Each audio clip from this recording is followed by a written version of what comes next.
The most celebrated science fiction and fantasy writer of our generation, says the New York Times. Nora K. Jemisin is a New York Times bestselling author of speculative fiction, short stories, and novels who lives in Brooklyn, New York.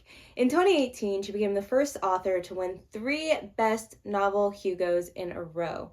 She has also won a Nebula Award, 2 Locus Awards, and is a recipient of the MacArthur Genius Fellowship. Her short fiction has been published in pro markets such as Clark's World, Tor.com, Wired, and Popular Science, semi-pro markets such as Abyss and Apex, and podcast markets and print anthologies.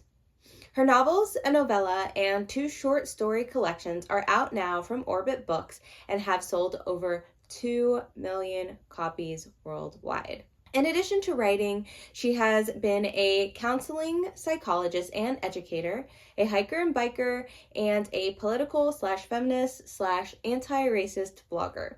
Although she no longer pens the New York Times Book Review science fiction and fantasy column called Otherworldly, which she covered for 3 years, her reviews can still be found online. N.K. Jemisin teaches you how to create diverse characters, build a world from scratch, and get published in her 4-hour masterclass.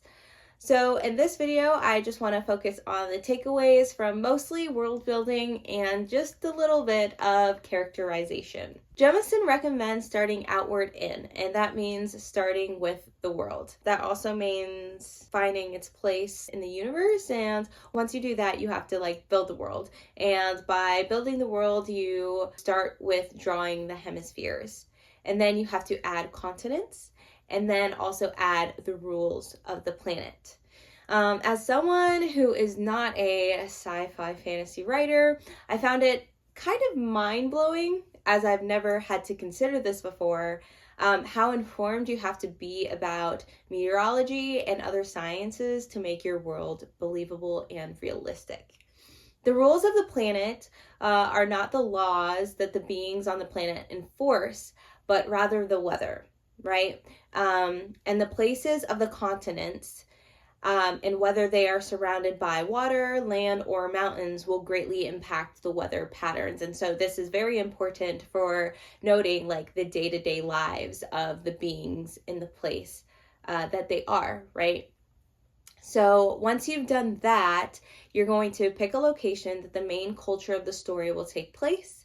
And then Jemisin recommends doing a little bit of research of similar societies in the real world so you can get inspiration of how your fictional cultural society should function as well. Lastly, as a part of the macro world building, you're going to decide your story's element X. She describes the element X as either a feature of the environment that is unusual or drastically different from our world, or something simple like magic existing or the story taking place in the future. She uses the sandworms in Dune as an example of an element X. Heading more inwards is the micro world building, and she basically says you have to ask yourself the following questions. What are the roles held by the people in society? What is the punishment for the people who transgress those rules? What are the ways in which people use these rules to determine how to treat one another? What's the reward for people who do good? How do the powerful or the powerless people act in society? And then you have to ask yourself, what would be the main goal of the story? And then continue with asking yourself, who is the person who has the greatest ability to achieve these goals? Who is the person who is least likely to achieve these goals? And which of the two would make the more interesting story, right? Jemisin says to consider the power dynamics, think about the social roles, be aware of assumptions of our world, and to avoid inappropriate cultural appropriation. She recommends writing The Other by Nisi Shaw and Cynthia Ward, which touches on different ways to respectfully approach cultural appropriation. Additional world-building advice Jemisin gives is a reminder that you aren't stuck in the past when you're writing fantasy, nor are you stuck in the future when writing science fiction. You can write it in the present day or the past. Also, she recommends to depict your science as accurately as possible because readers will tend to take that with them and recall them as facts.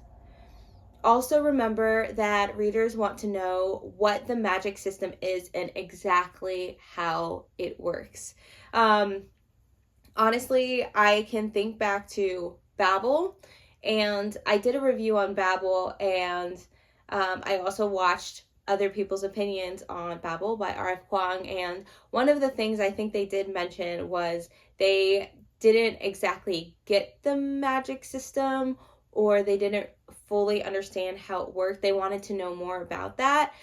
So I feel like that is probably, of course, given her credentials, a very, very, very good advice, and some things that you should really think about when writing your work. So really, really take your time to explain the magic well, because I think your readers will definitely enjoy that. Now onto characterization, which there isn't a lot to say. However, when creating characters, Jemisin advises starting with demographics, which is like age, race, gender, etc. Then their outer life, which is something that a stranger or an acquaintance could like glean from their appearance. Then their inner life, which is something only family or close friends or partners would know about them. Then their externally driven arc, and then their internally driven arc. And that's basically it. So those are my biggest takeaways from N.K. Jemisin's Masterclass. I hope this information was both educational and inspirational, and I hope it helps you in your writing journey, whether you write sci-fi, fantasy, or not, because honestly, personally, I think that I can take this advice and include it in my sort of general fiction and like romantic pieces as well. Till next time, bye! Hello fellow storytellers and story lovers. I want to thank you kindly for watching my video. If you want to see more from me, be sure to like, comment, subscribe, and follow me on Instagram at MelodyCLane. If you're looking for someone to help you develop your story, I'm available. You can find more information on my website. The link is in the description below.